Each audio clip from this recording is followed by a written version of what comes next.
There we go. This is the bunker. And as you can see, this is the entrance. There is the door that leads out.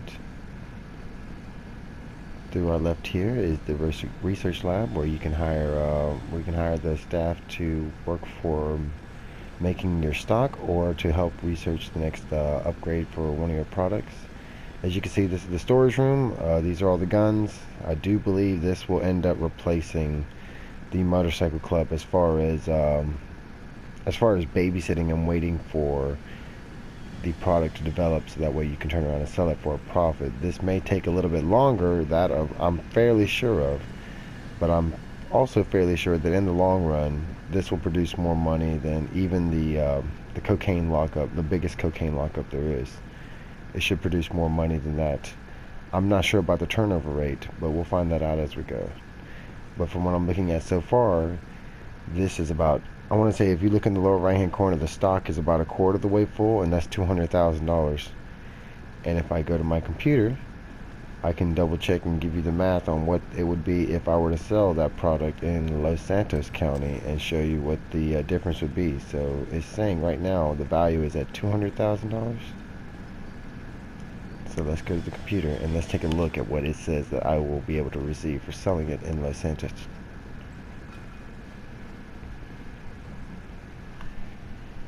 Alright, let's take a quick look here. So let's go to sell stock. So $200,000 turns into $300,000 for selling it in Los Santos. So I do believe by far that this will end up replacing the biggest cocaine lockup for the GTA. Yeah, for the motorcycle club. So I do believe that is where, I mean, everybody's going to end up spending most of their time and effort to access this to access the bunker. You can access it by either joining up on your CEO or someone else's CEO, or the motorcycle club or someone else's. Those are the only two ways to unfortunately partake in any of the Gunrunning DLC that just came out. But this is the entrance, and as you can see, that was the research lab back there, where I put the scientists and the crew to work, the staff. This is the Mobile Operations Command Center, the MOC, or the MCC as I like to call it. It looks like Optimus Prime had a baby with a chrome car. But you can take it outside. This thing is pretty sturdy, pretty durable. It can take a couple shots. So you don't have to worry about people just walking up to you and one-shotting you. This one actually takes a little bit of effort to tear up. But as you can see, giant mobile palace goes wherever I go. You can also soup it up. Oh, let me show you, give you the tour of the inside of the building. I don't know if you noticed, but there are two turrets on the back and one turret located here on the front, right there. And if you go inside, you can actually have 3 of your associates actually operate those turrets and fire them manually for you. And no, they do not automatically fire. They are not auto turrets. Believe me, I'm upset more than anybody about that. Alright, so inside you will find the weapon loadout here, where you can start modifying some of your older weapons, the SMK, the Assault, the Carbine Mark II. As you can see, I've customized a few of them. The SMK and the pistol I did not customize, nor the Assault AK-47, because I don't actually expect to use those. However, the Carbine, the Combat Machine Gun, and the Heavy Sniper I did, because those I actually still use quite fairly often. There you can modify the weapons. If you look over here on this wall, you can also customize your loadout, so that way you can pick and decide which weapons you do and do not take with you. Let's see, the hatchet is showing I want to take the battle axe instead. Golf club, I don't really need that much machete.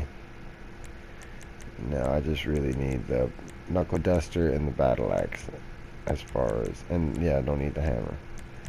Pistol, it's showing all of them, so let's take this down a bit. The flare gun, don't really need that. AP pistol, don't really need that if I have the combat pistol or the pistol M Mark II. Yeah, I'll get rid of the marksman pistol. Heavy revolver. I'm not sure how I feel about that. I guess I can get rid of that now that the Mark II is out. So combat pistol, put that away. Alright, so the Mark II is the only one. The machine guns. SMK2, machine gun, don't show that. Machine gun MK2, yes. Hi, mini SMG. I wonder if the SMG will show up in the card. That's something I should probably find out before I start altering that. Special carbine, there we go. I don't need the assault rifle Mark II. I just want the carbine rifle Mark II and the special carbine Mark II. Shotgun, only the heavy shotgun. That's still good. Snipers, there we go. Okay, there we go. Grenade launcher. Compact grenade launcher. I do have it, and the minigun, but why is it making me buy it again at ammunition?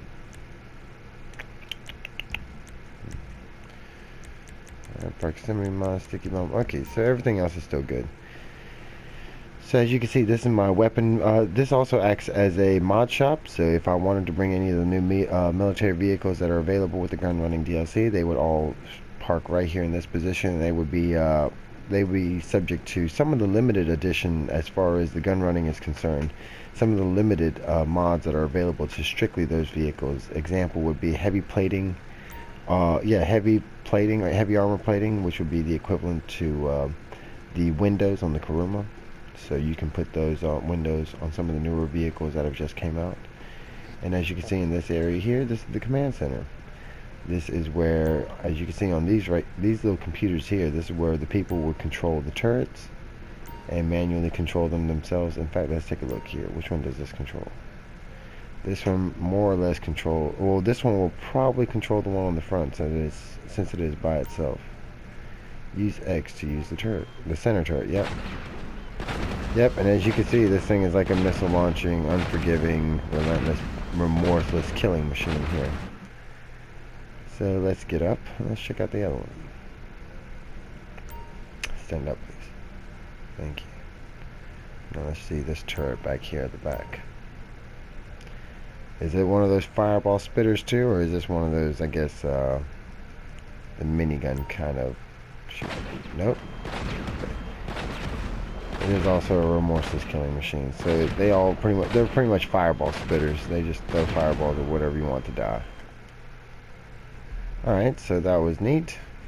There is a living quarters that can be placed in the mobile command center, but that, unfortunately, you cannot have all three or all four of them. There are only 3 slots and 4 different options to choose from.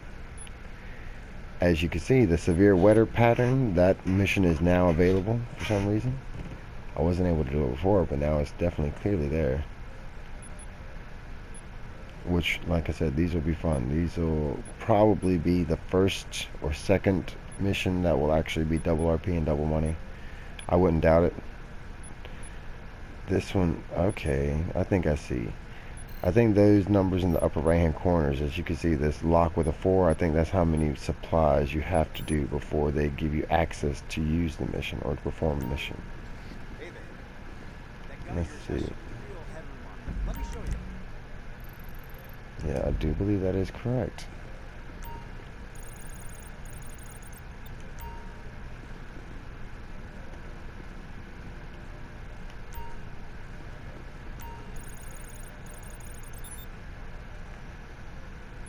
Yeah, that has to be right, because I don't think that involves a number of people.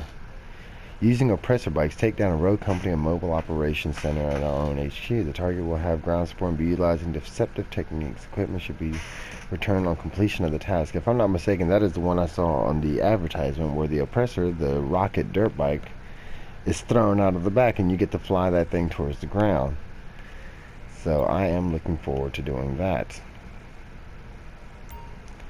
Alright, so let me exit the trailer and let's see if there's anything else to show you real quickly before we wrap it up. Alright, into the bunker. My favorite part of the entrance. This is the most expensive one, the farmhouse bunker. It opens up like a gator mouth from the bottom up. Sort of like something you might see in Fallout. That good old vault tech. Alright, and as you can see, we're back under the vault. I mean, under the bunker. Let me turn on my golf cart so I don't have to walk around here. Alright, and there is the trailer. Now, a lot of people have been having problems getting the trailer outside of the bunker. In order to call the trailer outside of the bunker, you have to push the touchpad in the middle, go down to the Vehicles tab, and request an anti-aircraft trailer. They will provide you the vehicle and the trailer together, so you do not need to provide a vehicle to hook it up to or hitch it up to. I thought the same thing until somebody showed me differently. So you do not have to do that. You can just go outside and request the vehicle, and they will provide you a truck and the trailer together, so that way you can go ahead and get started and start dragging it around. If I'm not mistaken, I'm gonna show you how to dab. That's the girl's name. One of my friends on the game. She actually took the trailer or the vehicle, the truck, to a Los Santos Customs to try to modify the vehicle that was carrying the trailer, and unfortunately, if I remember correctly, it did not work. So that is a no-go. Oh, here are some weapons here. If you do happen to notice them on your way by, these cannot be unlocked unless you get the correct, unless you complete the appropriate challenges for the shooting range, which I am currently in the middle of. This one will complete all shooting range. Okay, so they unlock by tiers. You lock all of tier 1, it looks like you get the grenade. Yes, all tier 1s you get the grenade, all tier 2s you get the grenade launcher, all tier 3s you get the RPG. And to be very honest, you may want that RPG because I have used my RPG more in the first couple of hours of their Gunrunning DLC than I ever used it before, and I am very trigger happy. Oh, I don't know if you noticed, but let me show you this as well.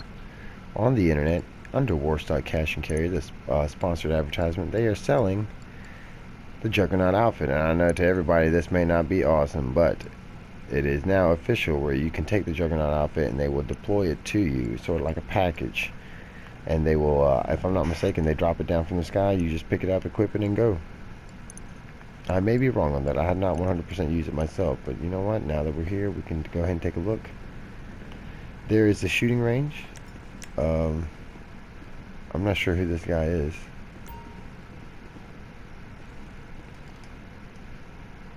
Yeah, I'm not sure who he is, but he's over here using the shooting range.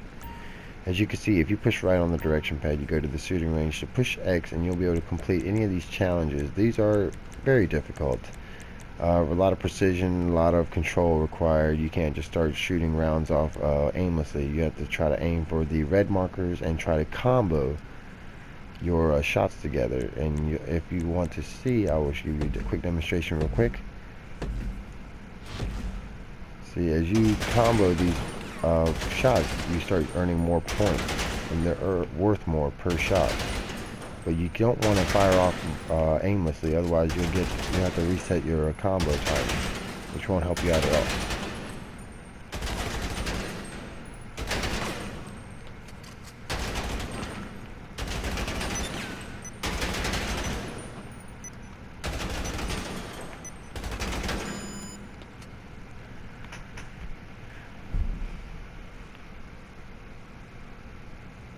Yeah, failed that one.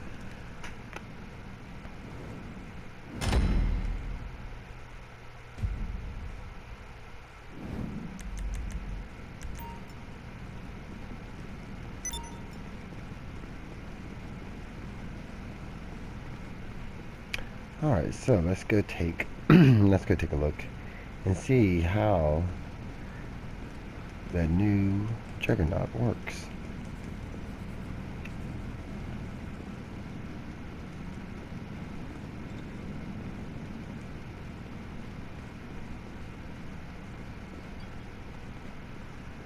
Alright, after the Juggernaut, I will end the video, and then I will post another video later showing you a few more of the tips, tricks, and toys that have come out with this Gunrunning DLC. Alright, so go to inventory, go down to ballistic equipment services, there they go, request ballistic equipment, and let's see what changes on the map. A crate, there it comes. of ballistic armor has been dropped. And there it is. And they almost put it on top of it. That's very nice and convenient of them. I like that. So you walk over the top of it, and there you are. They drop it in an air supply crate, and you have your Juggernaut armor. And the minigun to go with it to accompany it. Which is pretty sweet. And it looks as though you do get unlimited ammo for this thing. That's pretty nice. Not really anything new. I mean, people have been glitching this outfit on themselves for a while. You cannot access the bunker whilst wearing the ballistic equipment. Okay, let's see if we can take it off. Ballistic equipment services, remove. There we go. So you just go back into the menu and just ask them to remove it. Ballistic equipment request. Okay, so alright, so it has a 15-minute cooldown, and you can take it off whenever you want. Alright. So as you can see, that's pretty much what the Gunrunning DLC has to offer. I guess the only thing I could really show you that I have not shown you yet is, of course, my personal favorite item that has come with the DLC, and that is the oppressor. Let me step outside and let me give you a quick glance at that.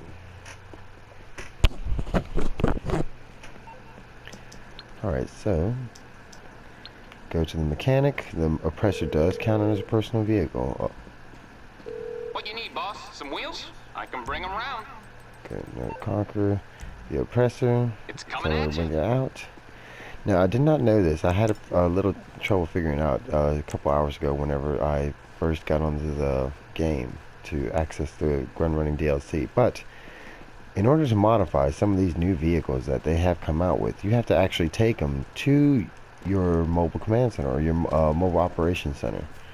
So if you go, you can either call it to, you can either bring the vehicle to the bunker. There are several ways you can do it.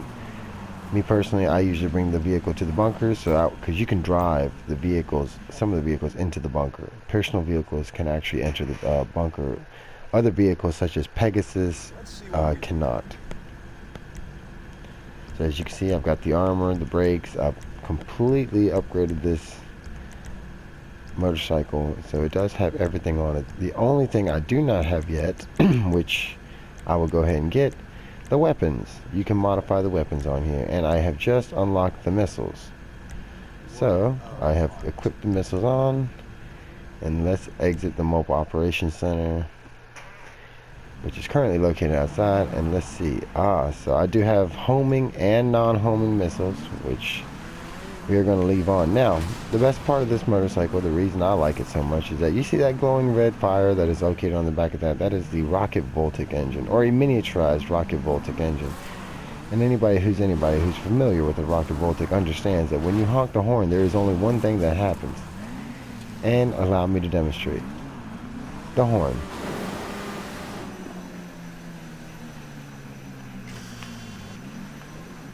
So it makes this thing pretty much a veritable suicide machine. I wish it wasn't like that. I wish it was a little bit more controllable, but still fun nonetheless. And I don't think I'd change. I don't think I'd change it as it is now. But like I said, veritable killing machine or suicide assistance machine. It will definitely help you take care of the problem. Very hard to stay on this thing. It will require some practice. But we'll definitely have to make a fail video involving nothing but these, or definitely try to make a race involving that. Look at that. Threw me right straight up into the air. And then kaboom. Yep, instantly fell off of it. So very hard to control. It looks like you drop from a certain height and you're just automatically doomed to failure. Let's try it one more time. See if just height is enough to wreck it. Here we go, right here.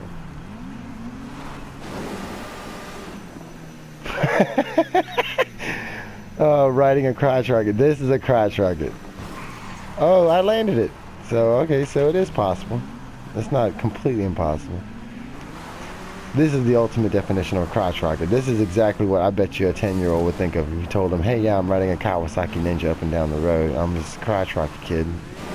this is probably what they come to mind, you know, what comes to their mind. Like, oh yeah, a rocket, you ride it and it sits in, it goes in between your legs. Yeah, this is exactly what I'm thinking of. But by far, coolest, definitely coolest feature so far in the game that they've added.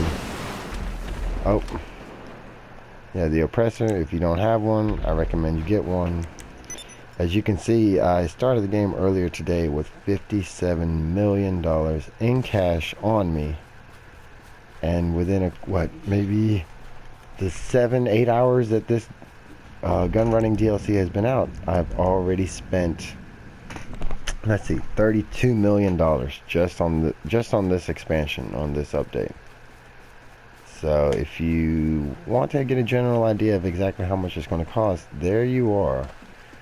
Going to cost around, like I said, 30, give or take 20, 25, $30 million, depending on how fast you want to go through it and how fast you want to have access to everything. And how many other toys you want to have, yada, yada, yada. Because this bike here was not cheap. It was $3.6 million just for the bike. And that's not including the bells and whistles and the new mods and weapons that went on it. So please make sure that if you're going to do this, that you have your money ready. Also, I don't know if anybody has seen, but the last video I came out with, that was the product glitch for the motorcycle club. It seems as though that it's been brought to my attention that it's been patched. So if you give me a short while, let me get finished and handle this rest of this DLC, and as soon as I get done, I will go back to looking for glitches and bypasses on how to make as much money as possible, as quickly as possible. Hope you enjoyed it, and stay tuned for another video, hopefully later today or later tomorrow, and we'll hopefully give you a better understanding of what is and what is not worth it on the Gunrunning DLC. Hope you enjoyed YouTube, and talk to you later. DeaDPooLSTaR out.